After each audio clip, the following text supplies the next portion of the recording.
gonna go check my mailbox. Hopefully tackle grab's in there. Let's find out. Going up to my mailbox. Sick mailbox, don't you think? Got a crankbait sitting in its mouth. Let's see if you can see it over here. Yep, crankbait in a bass's mouth, mailbox. Right inside, got my tackle grab. Take it out. And we're gonna go see what's inside. Hey guys, welcome back to another episode of Fishing with Flair. Today I have a tackle grab unboxing for the month of August. Yep, it's August. So open this up. You just saw me go grab it from the mailbox. I don't know why I did that. I just thought I'd show you guys my mailbox.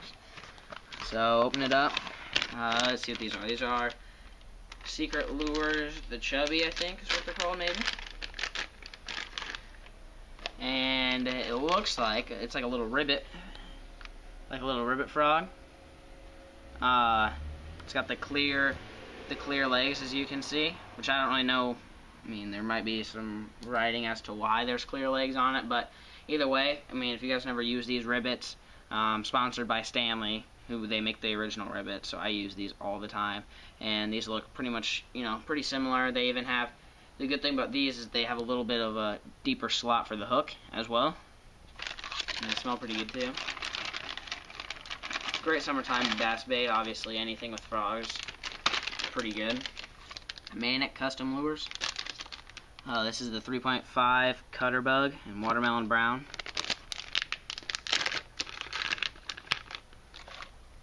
So it's just kind of like a, I mean, I don't really know how to explain it. Like I think an ugly otter looks kind of like this or something like that. And then if you want, you can rip these things apart.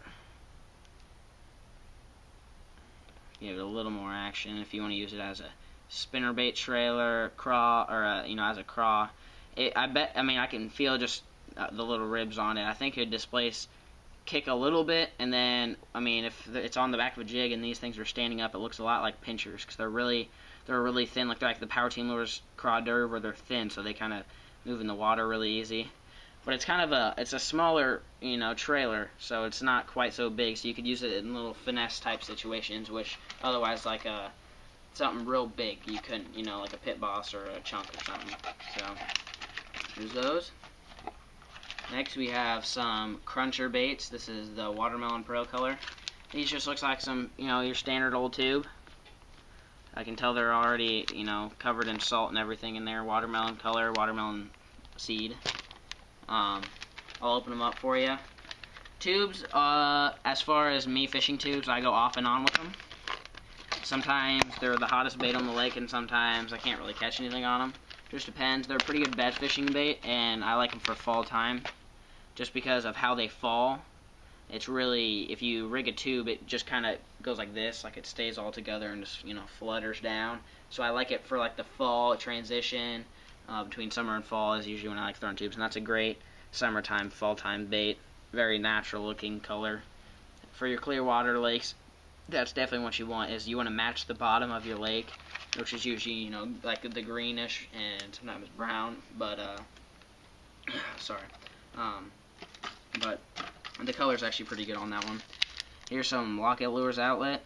I don't think there's really a name on it, just fishing, something about their company, but here's just a little crankbait that's attached. When I first see it, first thing I think is it's like a crappie, you know, a crappie crankbait, or a small little walleye bait. But if you've seen iCast 2013, they came out with a bait ball. If you look inside a bait ball, that's about the same size as one of the bait fish in the bait ball. So I know they talk about you can't throw the baits as small as the bait fish, but if you put it on a spinning rod, and there's nothing wrong with the spinning rod. I know people are like, oh, bait casters, if you're a bass fisherman, I use plenty of spinning rods, only when I need to. You know, light finesse situations. Same with this. When they're in the winter time or fall time or early spring, when they're eating little small little bait fish, this is gonna work really well. It's actually got pretty loud rattles for how small the crankbait is. So good little lure there. Don't be discouraged by the size of it, because summertime, of course, you want the big old 10XD shad, but winter time comes, or late fall or early spring, you'll catch more fish on this.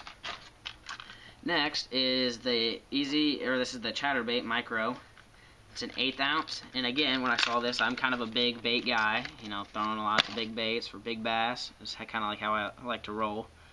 But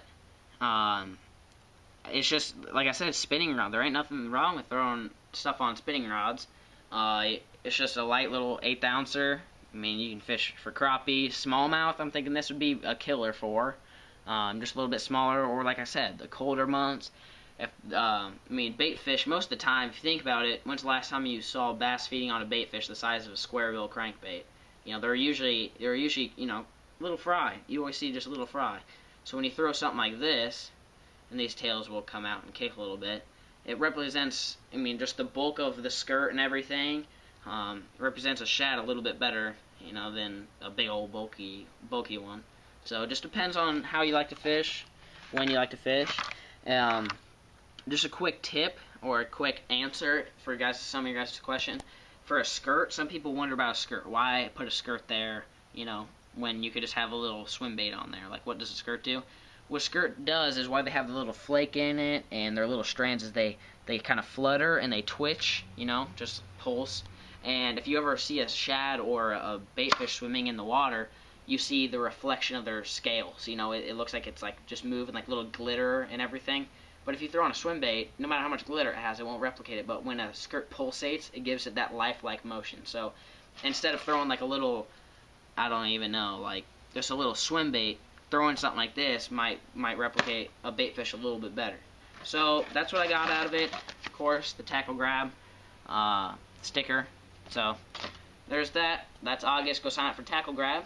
Get some of these sweet lures like this. I mean, like I said, all these are good, but you just have to get at the right time. I think people get caught up in trying to find the perfect lure. There's no magic lure. There's no magic company. There's no, that's why fishing's fishing. That's why you see my tackle box right here is freaking huge. It weighs like 80 pounds because there's not a magic lure. I don't have 5 lures that are all the same lure that catch the same amount of fish. Every bait's different. That's why there's so many lures.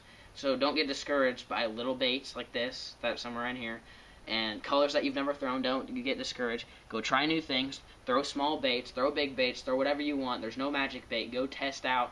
I mean, that's why I like signing up for these things, is they give me new lures, and I go throw them, and I end up catching fish on them. A lot of fish get conditioned. If you ever heard of that, bass get conditioned. You throw something new that they've never seen, they'll bite it because they've never seen it. So that's what Tackle Grab gives you. So go check them out, and thanks for watching.